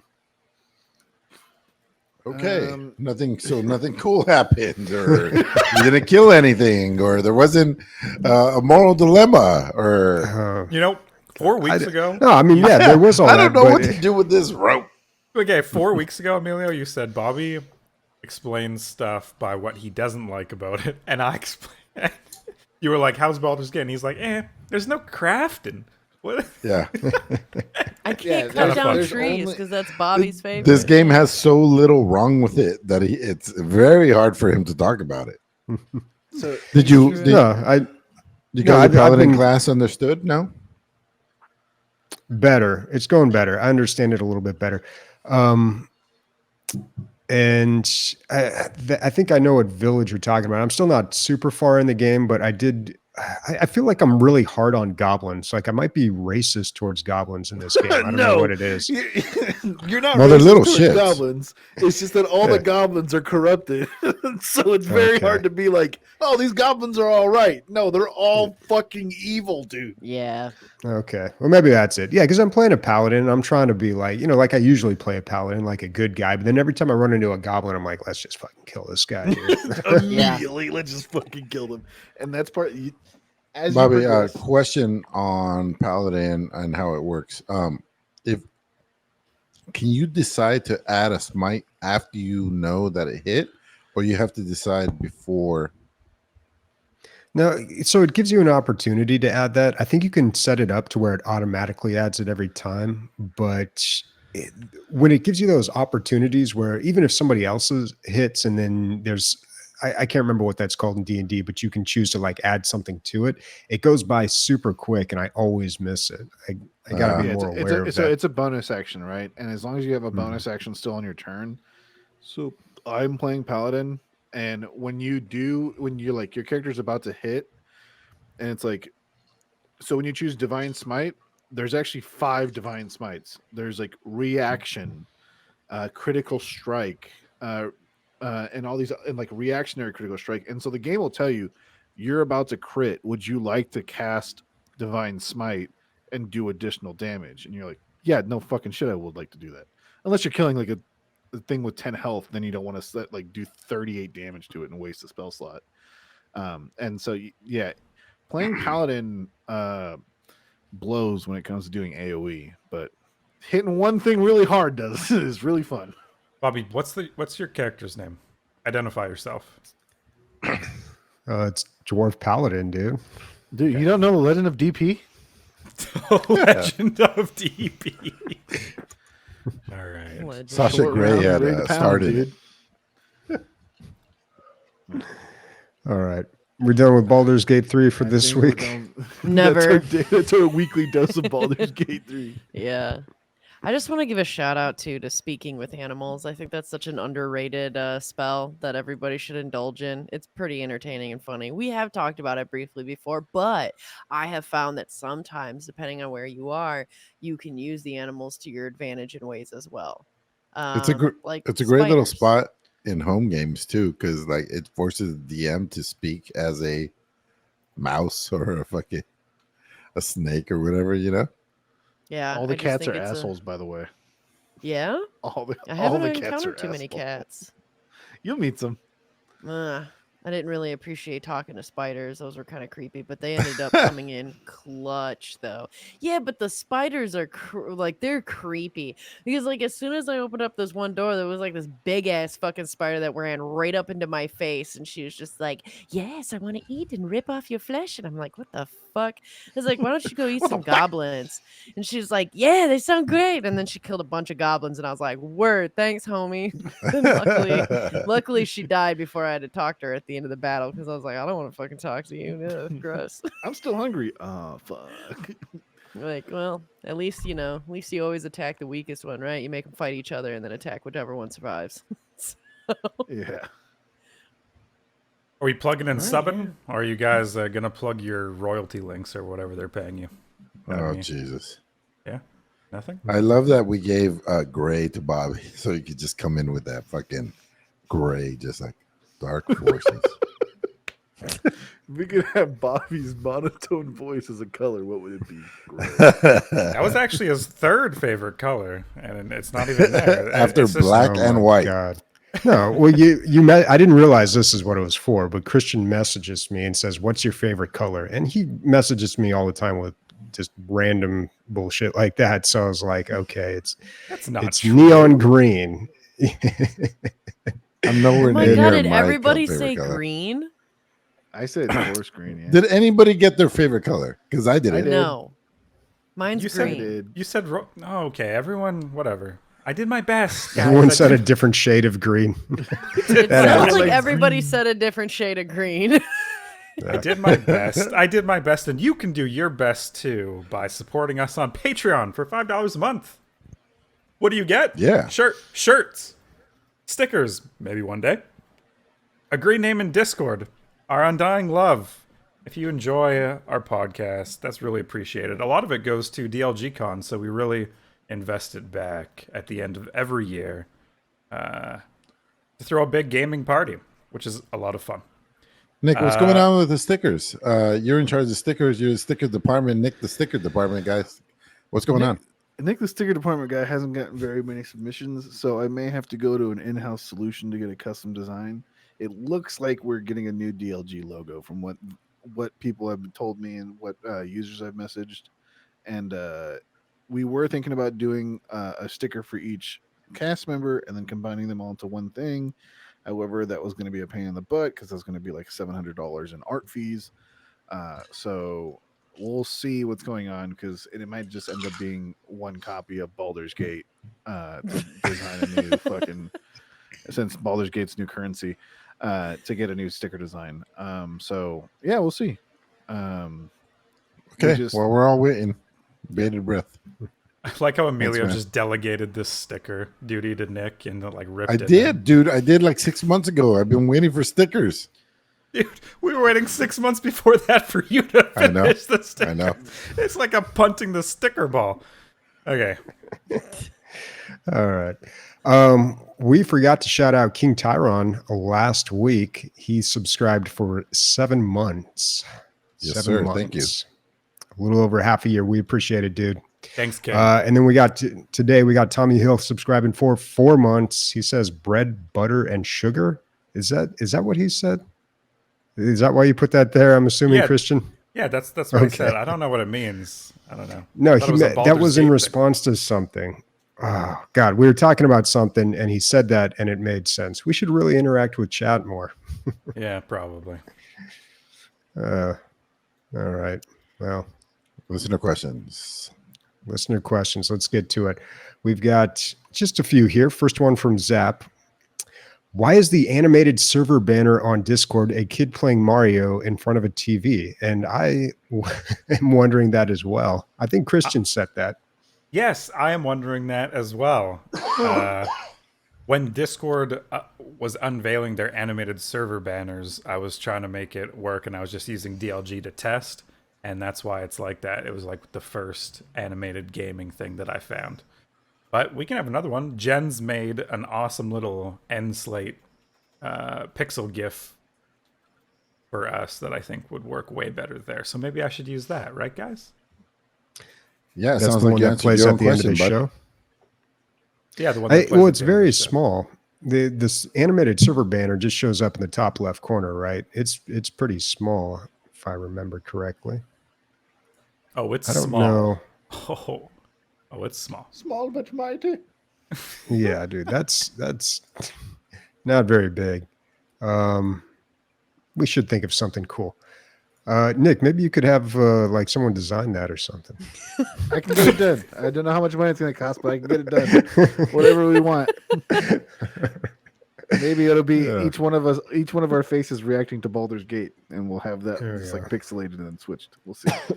We might have some stuff on the server, but I don't know if it's any good. I think initially I had put the Payday wallpaper I had made up there, which I don't know how good that would look at a small resolution, but yeah, we're hurting for in the graphic department. All right, next question from Zap. Last week, Bobby mentioned movies like Terminator and RoboCop that retcon certain films from canon. Halloween has done this. I'm running out of screen here. Has also done this. Halloween has also done this. What game series do you think should have one of its entries retconned and remade? Mass The Effect Elder Andromeda. Oh. I don't know. I feel like we had the trilogy, and then Mass Effect Andromeda just kind of like hopped in there and was like, hey, check me out. And like everyone was like, first of all, you're a bad game. And second of all, nobody cares anymore. Right? Maybe people still care about Mass Effect. I don't know. I'm just saying retcon it and remake it. It was, spin-offs are not inherently bad. Just that one was bad. So that's why it's a perfect answer for this question. Thank you, Bobby. There's a lot of reasons why that game was bad too. I remember somebody. Yeah, the animations dissecting were it. like really bad. Like, oh. Yeah, well, I mean, like behind the scenes, there was like a pretty Oh. good dissection that somebody did on why like that game just was doomed to fail. Shriver, is that his name? I don't think so. I can't remember his name. Strider. I don't know. A game series that should have one of its entries retconned and remade. Is there? I can think of like franchises that had one good game, but I can't think of franchises that had all amazing games and then one bad one. But I'm sure they're out there. Anybody else have an answer Other other than my perfect answer? Well, the Elder Scrolls Morrowind would be great, but just that series. Of course, I'm going to say that. It'd be awesome. But you don't want it retconned, or do you? You want a like that? retcon? Do you think the you want it story out? was? You don't like that mountain that went boom? Got some answers from the chat here that might be better than whatever we're doing. Let's see. Final Fantasy. Oh, dude, there's definitely some Final Fantasies that need to be retconned. Yeah. There were some bad ones. So I feel like Final Fantasy, they just remake the good ones, though. They all stand alone on their own, so it doesn't need to be retconned. I don't think. Yeah, Metal Gear Solid probably has some bad ones. Metal Gear Survive, Phantasy Star, Advent Rising. I don't know any of those games. All right. All right, what moving doesn't on. need to With be talking about parts of the Elder Scrolls, You though, stumped like us, to Zap. me. Oh, sorry. Stumped us. Yeah. We've been All right, strided. next question from Pyronical. Okay. Is everyone done talking? Yes. Next question from Pyronical. New segment suggestion. You each have to play a game where a game you've never played that has a very overwhelmingly negative rating and report back. No. Well, if you're a patron for long enough, you get to the titty tier or something like that, and you can make us play whatever game you want for 4 hours. I think that's still a thing. Is that still a thing, Christian? It's still a thing. After a year of support. Yeah, year support. Sure it is.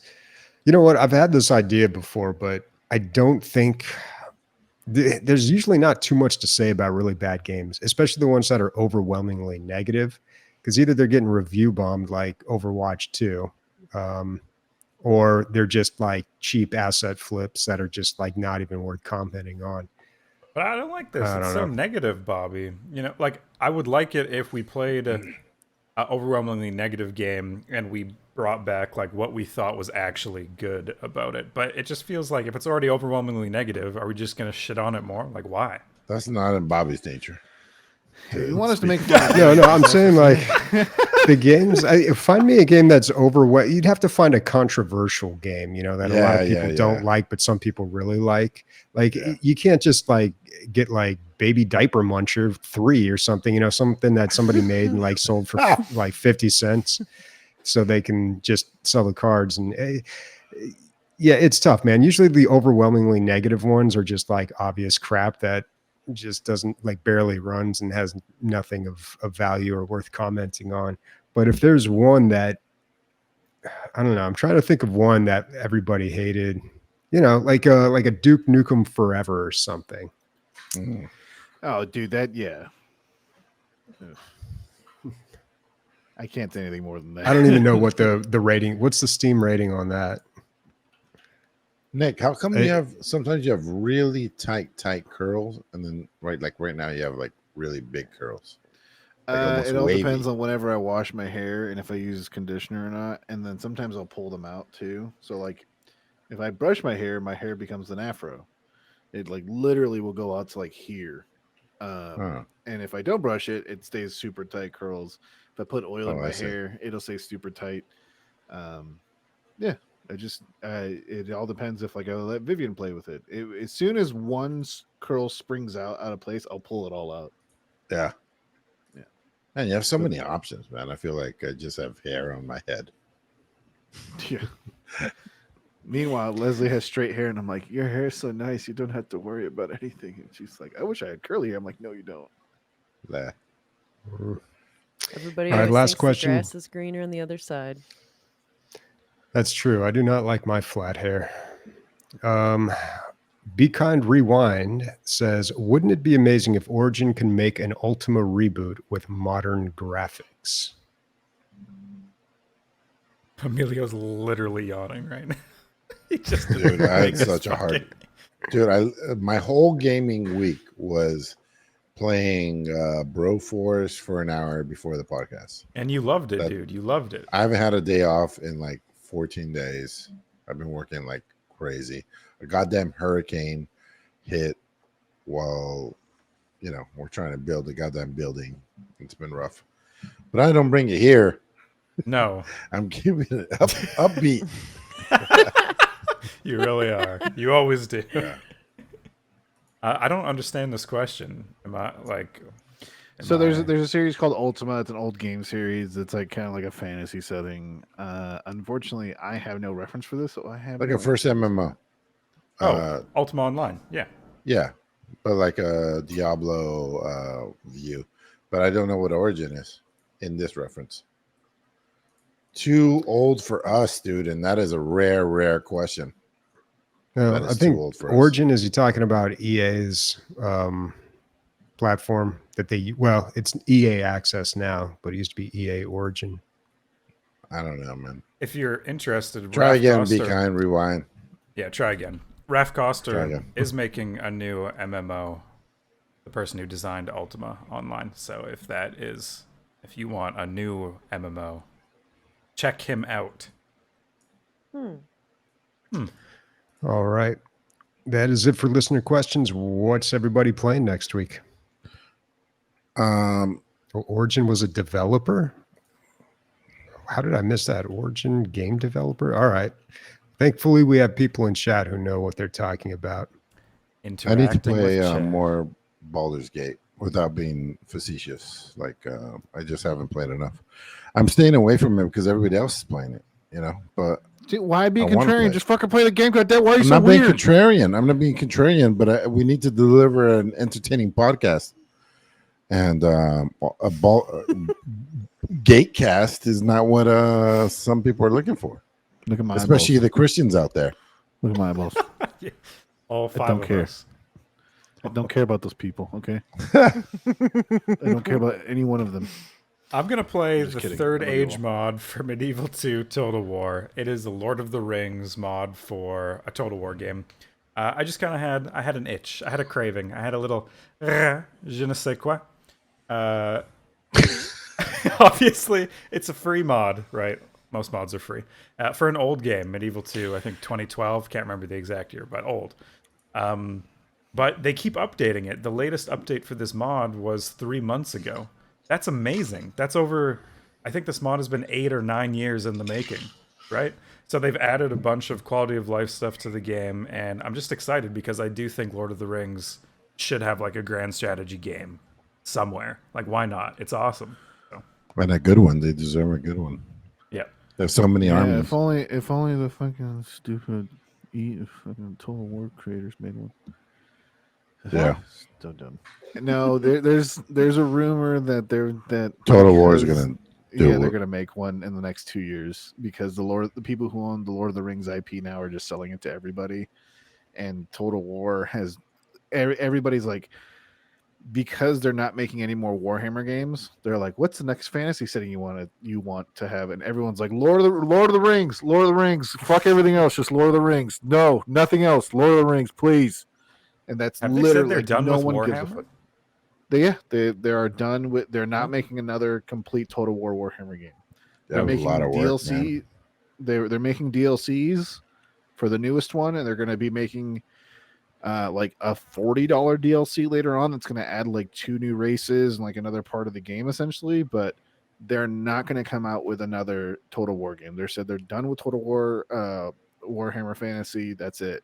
What's Now, it been like? 10 years, right, Nick? No, it's been like 6. Yeah.